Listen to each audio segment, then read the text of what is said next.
जय परमेश्वर। देवता लोगों जय परमेश्वर।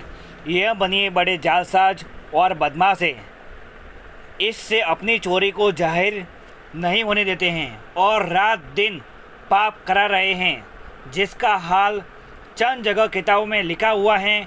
और मैं भी इन बनियों के जाल को इस किताब में जगह जगह वास्ते वकफियत आम लोगों के लिख चुका हूँ कि जहाँ पर गुप्ती पाप दुनिया के नाम का करा रहे हैं। इससे अब मेरी अर्ज यह है कि अब तुम संसार के लोग एक दिल होकर इन बनियों के राक्षसी पाप को छुड़ाओ, जिससे संसार की औलाद बचे। जय परमेश्वर। देवता लोगों, सात अनुपदास महाराज लिखे किताब जगत का ने 274 पेज पढ़ करके बंदोबस्त करो, जब जाके सब संसार की औलाद को अच्छी तरह से आराम मिलेगा। वो किताब मुफीदा मौसम ब जगदितकार ने तस्नीफ सात अनुपदास मोतवदा मुलक मारवार यह जगदितकार ने, जिसको श्री अनुपदास प्रिंटिंग प्रेस छावनी एरमपुरा में छाप के प्रसिद्ध किया। तारीख 17 अप्रैल सन 1909 जहाँ बैसाख बुद्धि 12 सम्मत 1965।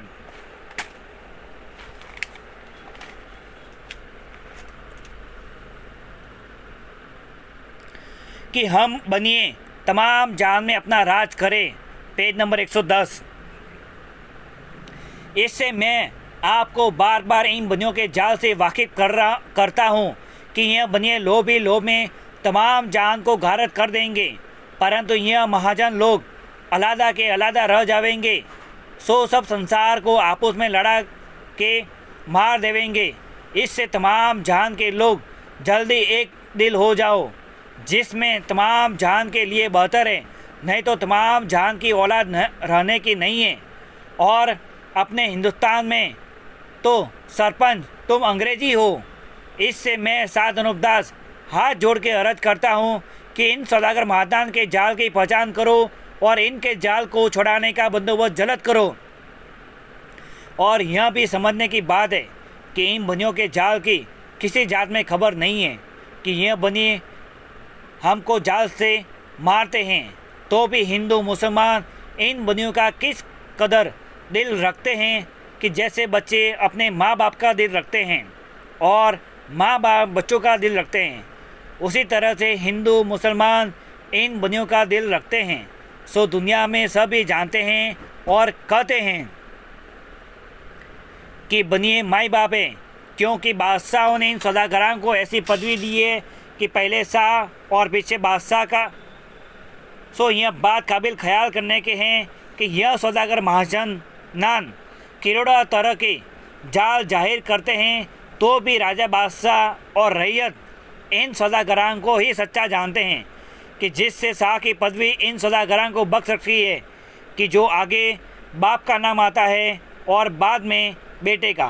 परंतु इसकी असली वजह यह है कि बादशाह को इस बात की बिल्कुल खबर नहीं है कि यह महाजन लोग मिल के दगा करते हैं, बल्कि वो तो ऐसा जानते हैं कि यह बनिए बड़े सती हैं और नेक हैं, जिससे इन महाजनान को शाह की पदवी दे रखी है कि जो पहले इन सौदागरों का नाम आता है और उसके बाद बादशाह का नाम आता है।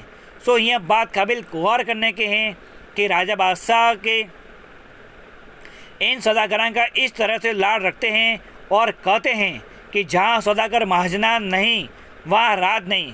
सो ये तमाम जान के राजा बादशाह और रैयत अपने अपने दिल में साथ गौर के ख्याल करके देखो कि इन महाजनान के ऐसे ऐसे तो भरोसे और एतबार करते हैं, तो भी सौदागर महाजनान अपने फरेब और बदमाशी से बाज नहीं आते हैं और रावण की तरह से दरियाओं के पार किसी टापू के ऊपर यह सौदागर महाजनान गुप्ती पाप करा रहे हैं, जिससे संसार में बीमारियां साल ब साल होनी शुरू हो जाती हैं और इन नासिक बीमारियों से करोड़ों आदमी को मार देते हैं, जिसकी तारीफ तमाम जान के लोग अपने अपनी ज़बान से अदा करते हैं। Page number 111। पेज नंबर 111 कि यह परमेश्वर की कुदरत है और सिवाय परमात्मा कौन ऐसा कर सकता है। सो भाई हिंदू मुसलमान अंग्रेज वगैरह यह बात काबिल सोचने और ख्याल करने के हैं कि जिस तरह से राजा रावण ने और हन्नाकुंज राजा ने और कंस राजा वगैरह ने मेह को और मौत को अपने बस में कर लिया था, बस में कर रखा था, उसी तरह से इन सौदागर महादान ने भी मेह को और मौत को अपने बस में कर रखा है, जिससे काल वगैरह पड़ जाते हैं और हजारों तरह की बीमारियां हो जाती है। यह सब सौदागर महादान के घर का राक्षसी पाप है, क्योंकि परमेश्वर ने तो सब जीवाजून को परमेश्वर ने सब जीवाजून को तरह तरह के आराम दिए हैं और कोई बात दुनिया के आराम देने के लिए बाकी नहीं रखी। सो भाई मेरे हो कि जो शख्स जो चीज़ अपनी कुदरत से बनाता है वो हरगिज़ अपने हाथ से नहीं बिगाड़ता है, और वो चीज़ उसी हालत में ख़राब होती है कि जब उसकी उम्र पूरी हो जाती है।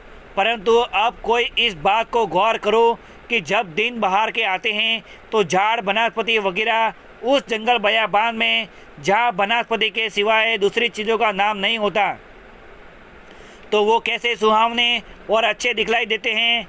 और जब दिन पतझड़ के आते हैं तो दरख्त वगैरह उस बयाबान में कि जहाँ सिवाय दरख्तों के दूसरी चीज़ों का नाम नहीं होता, कैसे बुरे मालूम होते हैं और पतझड़ होकर सूखे दरख्तों के मानिंद हो जाते हैं।